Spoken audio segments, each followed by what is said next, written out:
Welcome to Legal and Ethical Issue. This is Deanna Walsh again, and just to give you a little summary that is very, very important. Until now, we have been studying what is law, what is ethics, what is business ethics, what is social responsibility. In a few words, law reflects society's values. Whose society, in such a diverse society that we live in, because we are free here to do whatever we want to do in a way, our culture, our beliefs, and no government can put limits in anything we do or say. So here is a situation where in a diverse society there has to be some kind of standard behavior that we expect behavior from each other.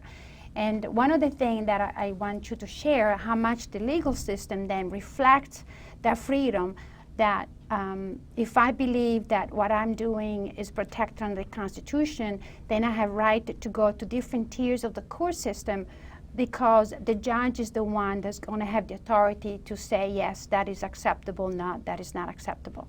One of the important things about this lecture now is really more about our legal system. And let's see. One of the things that I try really for you to see is this is the government of the United States. And the Constitution is a contract.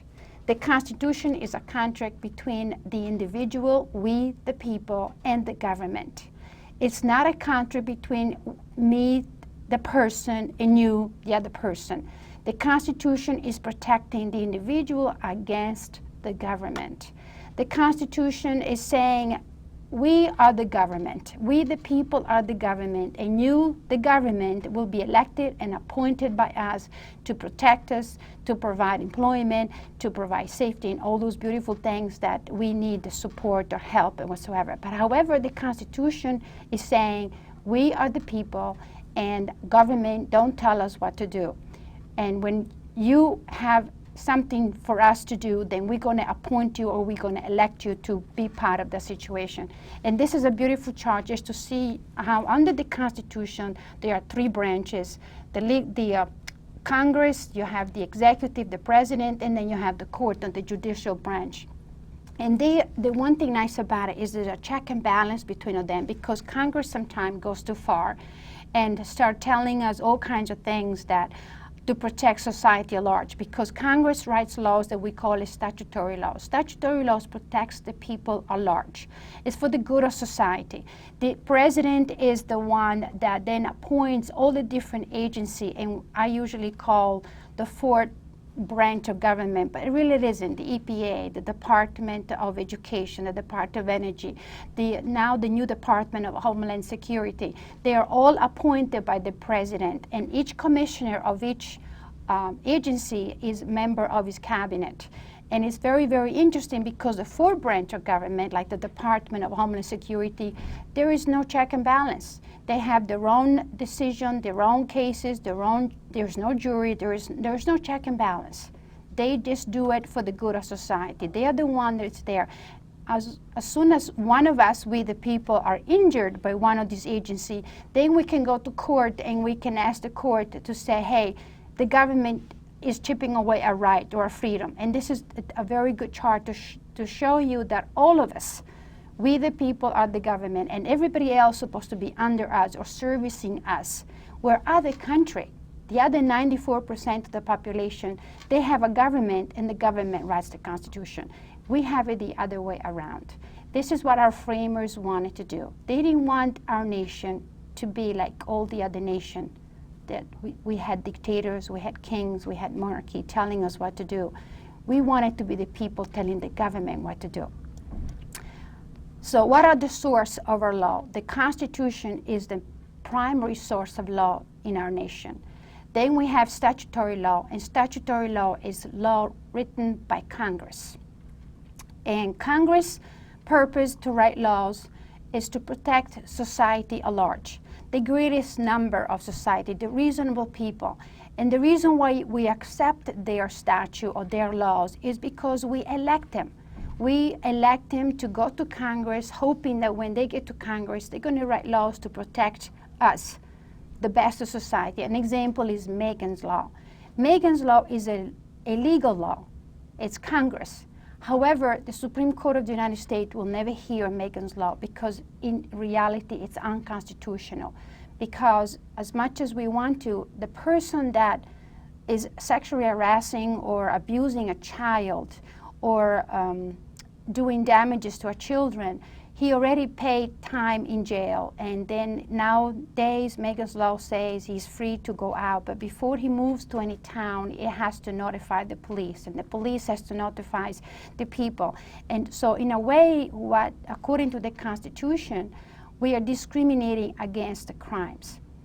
Which crimes then do we want the police to report that the people are moving next door to us? And this is what we were doing it 100 years ago, 70 years ago, 50 years ago, where certain colors or certain race were not allowed to move in certain neighborhood because otherwise the price of the house was devaluated.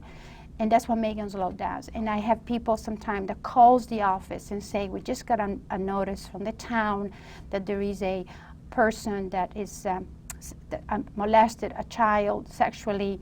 What am I going to do now? And the only thing I can say is you're going to have sleepless night because you don't know where this person is. And you see how the law is balancing, protecting society and at the same time protecting his right, because you already pay for the crime. And now he should be free. And of course, we all hope that he have been rehabilitated, which that's where the question comes. The administrative law is the law that is written by the agency. EPA, for example, would write a law that a company is allowed to pollute a river and they get a permit. Or the Department of Homeland Security would write the code that what we have to do and who's going to be as a security and how many metal detectors we needed, and that like now we change it that we want to make sure that all the security guard are federal employees. Those are the things that are written by administrative law, and it's very similar to the civil code of the other country, where they tell you exactly what you have to do. Constitution, case law, statutory law, they tell you what you cannot do. For example, the Civil Rights Act is a statutory law. And when you read the Civil Rights Act, it tells you you cannot discriminate against color, race, gender, national origin, ethnicity, sex, religion. So the court and the state and the government only can tell you what you cannot do, because under the Constitution we are free. So when we go to Congress then, the Congress says, oh, no, you cannot do that. When it comes to the administrative law, instead, they tell you exactly how to behave, what kind of letter to write, how many tests you can do if, in case you want to, Food and Drug Administration, you want to do some testing on some animals, which animals you can be testing on. It's very, very interesting because it's very similar to the civil code of the other country. And then, of course, we have case law or common law. And what I mean is, law becomes but that one case. So if the judge makes a decision in that case that it's okay to, lately we have an issue about the marriage of the same gender. It's okay, the case says it's okay for you two to get married. That's a case law. That's only for that specific couple that it's okay for getting married. And this is where then we have now Congress in Massachusetts that is writing a statute, because is that something that most of the society wants in Massachusetts, where people get married of the same gender? And it looks like it that they're going to approve that marriage is defined as male and female by marriage.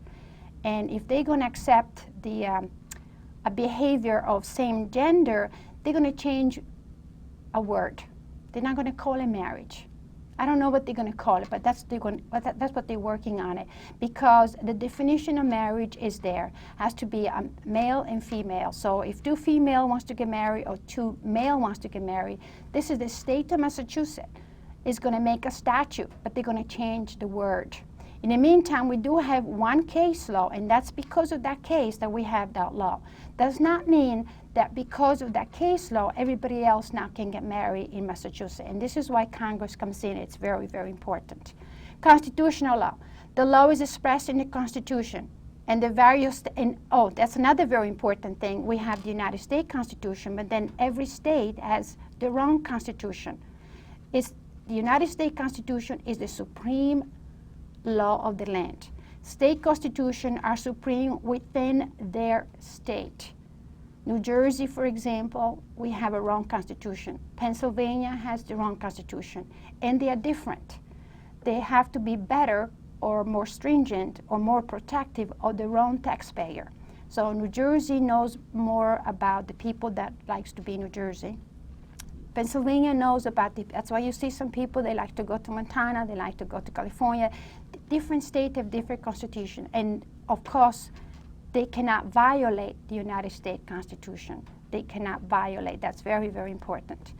In the United States Constitution, we have a clause, Commerce Clause, because one of the questions that always comes all the time, if the proper role of business is to make society better without harming it, how much rules and regulation do we need to make sure that we have that, where business can make us better, happier, content, better, wrinkle-free, everybody look beautiful and young and stuff like that, without harming it, because some people might take that cream or that pill, and next thing you know, they might have a heart attack, and that's not what we want to do in our society.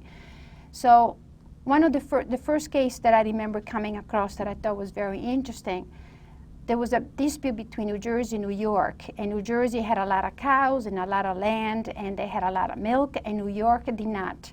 So people in New York, capitalists, decided with the rowboat to come across the river to buy milk, and then a much, much lower price because we had plenty, and then sell it and making profit in New York.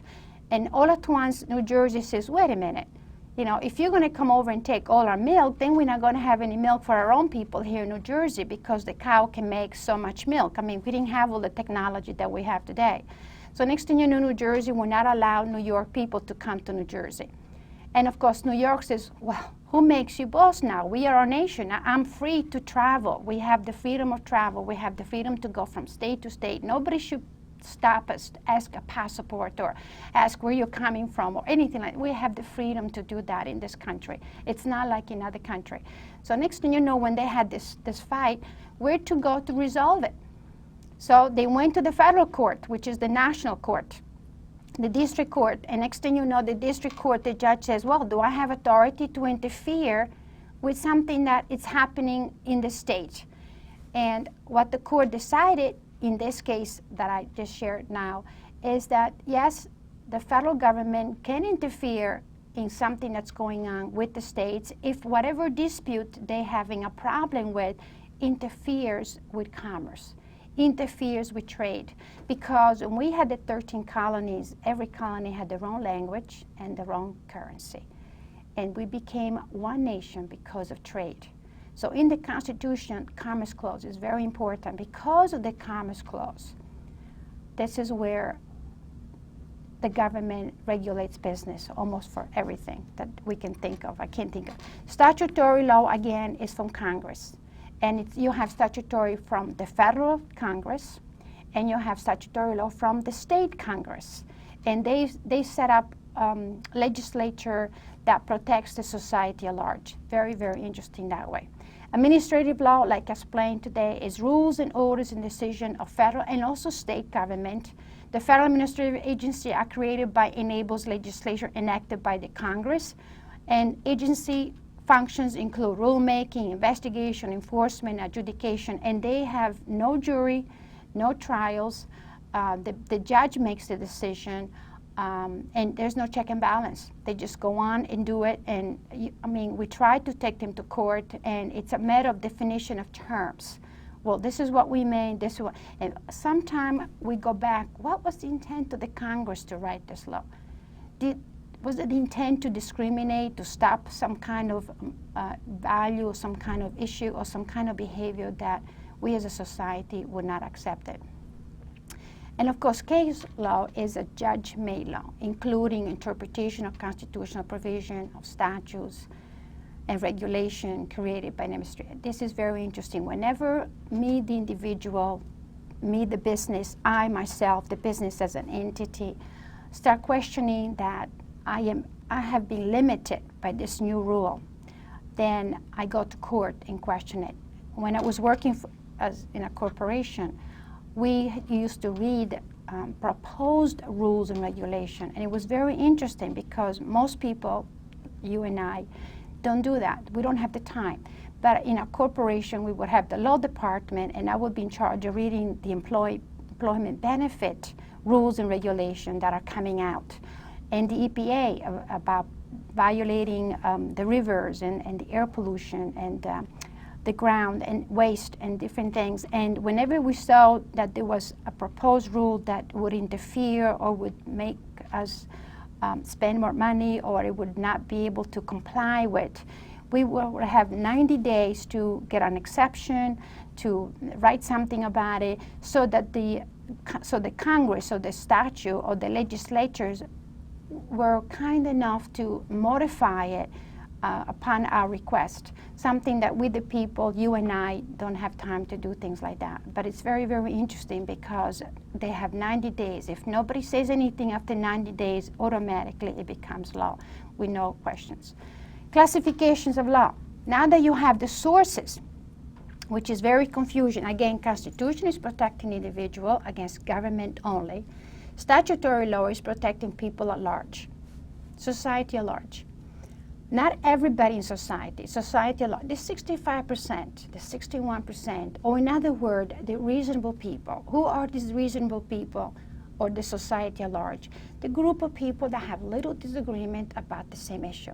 If they think it's okay to do this, or it's the appropriate behavior to have a relationship with another business or with another individual, or business with individual, or business with business, then that's okay.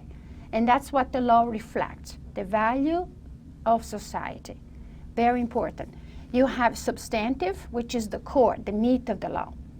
You know, not to discriminate, for example. I mean, what kind of society are we if we go around discriminate people because of their weight, their height, their color, their religion? This is the land of equal opportunity. This is the land of equal treatment. So we're not going to allow to do that kind of behavior. Procedural law is the kind of paper that you have to go through. How many days you have to answer a deposition or interrogatories.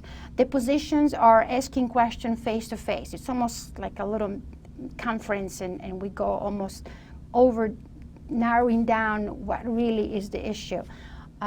We have 60 days for answering interrogatories, which is written questions. We have limits to do things, otherwise this will never stop. The case will never stop. Federal and state law, you have the national law, like for example, American with Disability, or if I go back to the Civil Rights of 1964, that's federal law. Now in New Jersey, we have our own Civil Rights Act, we call it LED. And in New Jersey, our Civil Rights Act is even more protective and not to let people in New Jersey discriminate because of color than the federal one. American with Disability is the same thing. We have the federal law, which is a minimum. For every state have to comply with that. And then if the state writes their own law, state law, then they comply with their own law. And it's supposed to be better than the federal law. Then you have private or public law. Then you have criminal and civil law, which is a big difference. Criminal is an offense against what? The state says this is wrong. Well, civil law instead is a duty or a breach of duty between two people. Like we have obligation. We have, for example, we have freedom of speech against the government. In a way, yes, we have to get permit if we're going to have a group and where we're going to criticize the president or we're going to criticize some kind of legislature. So we go to the municipality and we get a permit and we're going to do this and we're going to do. But we have the freedom to time and limit, not to bother other people. However, I do not have the freedom of speech with another. It's not an absolute right with another person. So if I call somebody a name that I don't think it's offensive, but the other person is offensive, that's civil law. Then the two of us is going to take them, we're going to go to court. The person that got offended because of what I called that person is going to take me to court. However, when I do something that the state of New Jersey, for example, says we don't accept that kind of behavior, then the prosecutor is the state, and he's the one who's going to take me to court. And that is an offense that is to society at large. It's more black and white.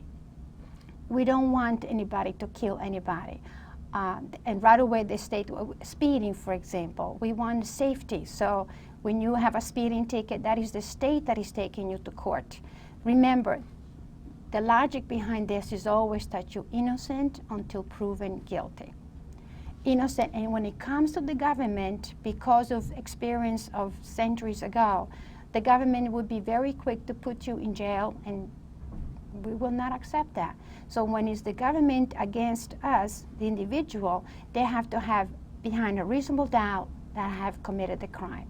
They have to have evidence that there is no doubt that I committed the crime.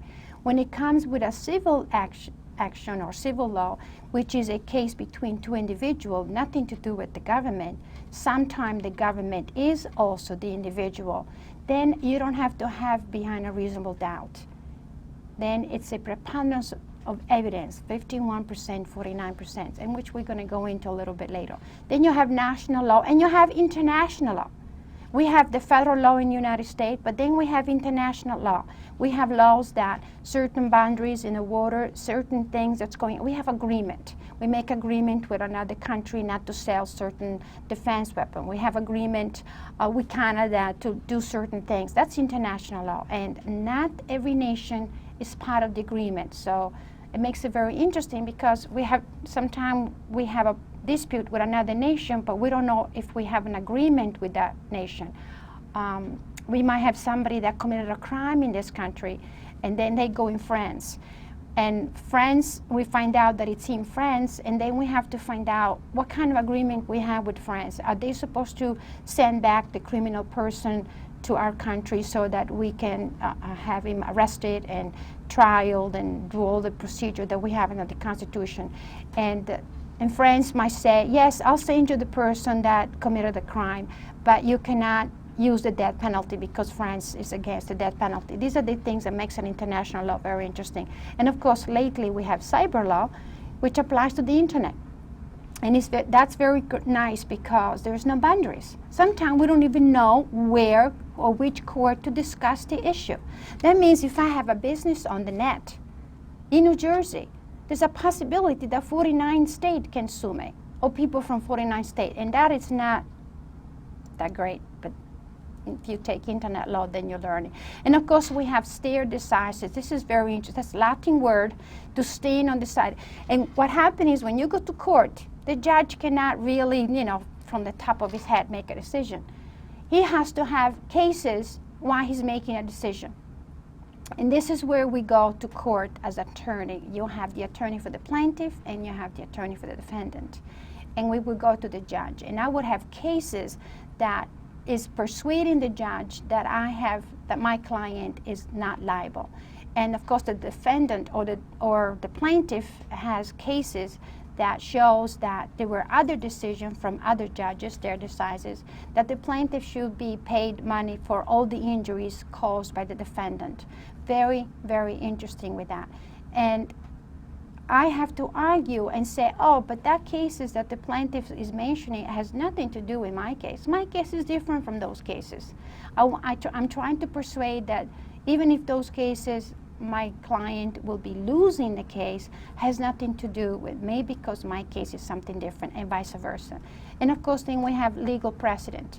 And the two biggest examples that I'd like to give you is Plessy versus Ferguson, 1896, where the court said in that case that you can be separated and equal. And there was a guy that it was black, and he wanted to take the train, and he wanted to sit where the white people sit, because he wasn't really that black. I guess he was more mulatto. And the important thing was that they took him to court, and he was not supposed to be sitting with the white people. He's black. He's supposed to sit with the black people. And we used to have the fountains for the white people and the water fountain for the black people. And at that time, the court says that we can be separated and still be treated equal. And another remark was, after all, we allow the people to take the train. It's not something that they're walking, so they are treated equal because they can come and use the train. By 1960, this was interesting, there was only one judge that dissented in 1896.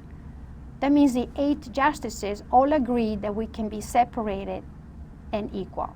By 1964 instead, there is not such a thing. We cannot be separated and equal. And this is where it overturned completely the case of 1896, which doesn't happen that often enough that I want you to know. You see how law is reflecting society value. But 1964, we didn't want to have that kind of behavior to separate equal. There's not such a thing. You cannot be separated and also be equal. That means you're not going to have equal opportunity. You're not going to be treated equal. You're not going to have all the equality that maybe some other people have. If you're going to be going to different schools or sitting on different side of the train or different side of the buses. It was very interesting. But this is where it was completely overturned, that case. And this is going on all the time, over and over again. We're going to have more discussion on WebCT, and I'm going to have reading assignment, and I'm going to have more questions, and I thank you.